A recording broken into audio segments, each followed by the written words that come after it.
everyone, welcome back to the channel. My name is Rochelle from Rochelle.Handmade.Designs, and in this video I am doing a pattern review as part of the dress series. This is dress number 9 in that series. It is the high waist dress utilizing New Look 6692.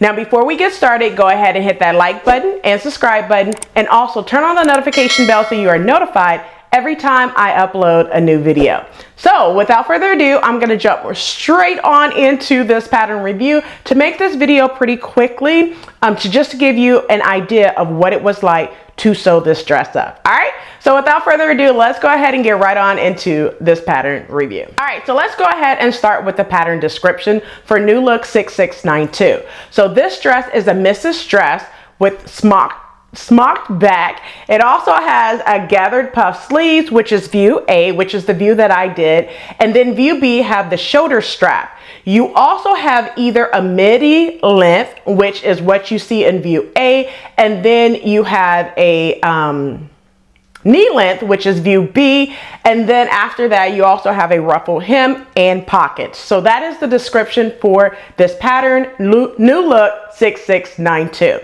Let's talk about skill level. So the skill level for this pattern on Simplicity website is rated as easy. Do I feel that it's easy? Yes and no. Yes, it's easy to sew, but I wouldn't say this is for a true beginner. Reason being is because the top portion of the bodice area is fully lined. Now the entire dress is not fully lined. The lining stops right at the waist, and then the skirt portion is not lined, okay? But if you are unsure how to do lining and how to attach it to the main fabric without having too many hiccups, it can be time consuming, okay? Also, I do not feel that it's easy because you have to cut 12 little strips of elastic to go on the back for this, to give that smocked look, okay, and create casing for it. So no, I don't feel that it's easy to sew, but I wouldn't say it's beginner friendly. It's more like for your intermediate beginners. All right, let's talk about notion shoes. So the notions used for this pattern is just basically elastic and I believe you need a 16-inch zipper. I believe my zipper was 18.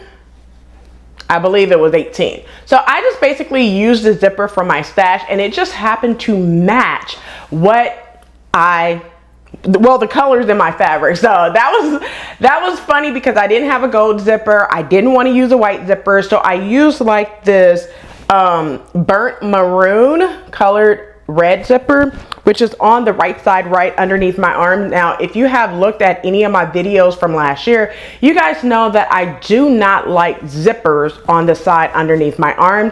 However, I do love this dress, and I was okay with that simply because it would have looked awkward for a zipper to be in the back with the smocked back. Okay, so I just left it where it was. I didn't need to do any manipulations. All right, let's talk about fabric use. So the fabric used for this pattern is 100% Ankara print. I purchased this fabric from Wax Prints Lace and More.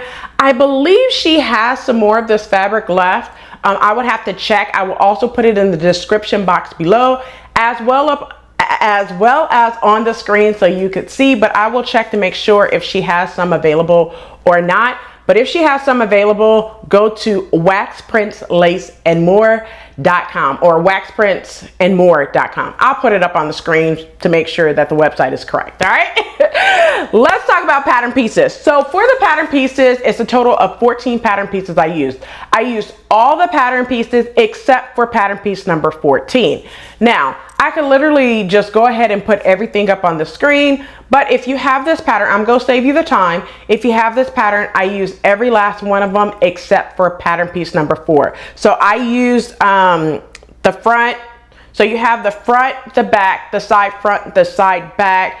You have pockets, you have skirt front and back, which is one pattern piece. You also have the ruffle. I used the ruffle of view B because my dress is view A. I sewn view A, but I used the skirt, which is also view A and B, and I used the ruffle of view B because I wanted my length to be view B. So I did basically If you want to say I did view B with the sleeves of view A, you could say it that way, or you could say I did view A but the length of view B. Either one is pretty much the same thing, all right? But that's all the pattern pieces that I use. Let's talk about pattern sizing. So the pattern sizing runs from, I believe, a 6 to an 18, and I cut the largest size 18, okay? So I did not make any modifications to the pattern whatsoever. I did not have to size it up. I did not have to make any adjustments to the waist. I didn't have to make any adjustments to the hips. I made sure that I measured the pattern to make sure that the waist and the hips are accurate, because I know that with new look patterns, sometimes they're off, just to be honest. So I made sure I measured those pieces to make sure that it was going to fit, or if I needed to make any adjustments. And I didn't, because the waist is gathered, and then at the hips it just flares out completely to where it wraps around your bootay very nicely, okay, without being tight. So I did like that about it as well. Did it look like the photos or the drawings on the pattern envelope? Yes, I think I look exactly like the model on the envelope. I mean, the smock was amazing, the ties in the back was amazing, the sleeves are amazing. I love the dress, okay? That's all I'm gonna say. I love the dress. Are the instructions easy to follow? Yes, for the most part, they are easy to follow. However, there is one step, which I have the instructions in my hand. So it's one step on the instructions that's a little difficult to understand. And it's step number, I believe it's step number 20. It's the portion where it tells you to attach the lining side back to the back, that portion. And I think that portion was like step number 16, 17, something like that.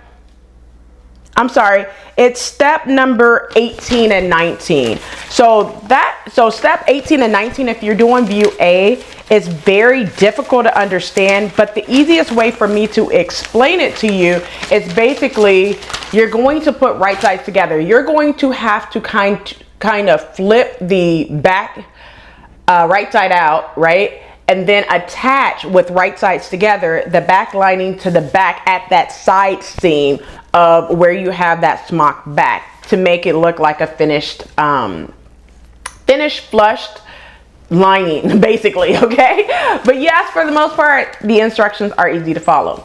Let's talk about likes and dislikes. I have no dislikes whatsoever. I love this pattern. It was amazing. Any first time experiences? Yes. I have never done a dress with a smock back or a smock period.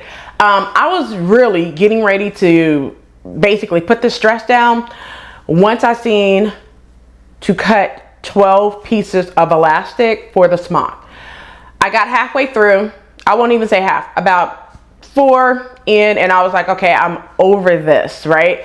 But if it was not for my daughter, I would have probably stopped and went to something else and came back to this dress. But she kept telling me it's pretty, she liked it, all of that good stuff. So it gave me the push that I needed to continue this dress and push through to finish this dress and get it photographed and recorded. So I appreciate her, my little mini me, my princess. All right. So that's the only first time experience that I have. Let's talk about would I sew it again. Absolutely, I would sew this dress again. But if I sew this dress again, I just want it as a top, not as a dress again. I would not do the midi length because it's just way too long for me. I only stand at 5'5" and 3/4, 5'6" on a good day, and 5'7" if I have heels on. I'm just saying, maybe 5'8". All right, because most of my heels are anywhere from 3.5 to 5 inches. So just to let you know, so I can stand 6 foot tall on any given day, depending on the heels that I have on. All right. So would I recommend this pattern to others? Absolutely. I would recommend this pattern to others. I would say take your time when it comes to the smock and aligning. Everything else comes together very, very quickly and very, very easily. I want to say that with the bodice, I would highly advise you to do the lining and the main fabric at the same time, so you're not going back and forth, back and forth, back and forth. Make sure if you want your zipper on the right side, then you need to sew up the left side of your seams instead of the right side like it says in the instructions. So that one was a little backward to be honest with you, but make sure that wherever you want your zipper, you need to look at it to do the opposite side of when it's facing right sides together, just to let you know that. Pattern rating. So for this pattern, I'm gonna stamp this pattern as a 4.5 out of 5. And the only reason why is simply because the lining portion of how to attach the lining to the back and have a clean finish, that's kind of like a confusing part. But other than that, this dress is gorgeous, amazing, and I love it. All right, so that's it for the pattern review. I hope you enjoyed it. Don't forget to like, comment, and subscribe. Turn on the notification bell so you are notified every time I upload a new video. Also, stay tuned for the next dress in the dress series. I'm just gonna tell you, you will enjoy it. It is a coat shoulder dress. I have the pattern in mind, and I think you will love it. So until next time, keep sewing.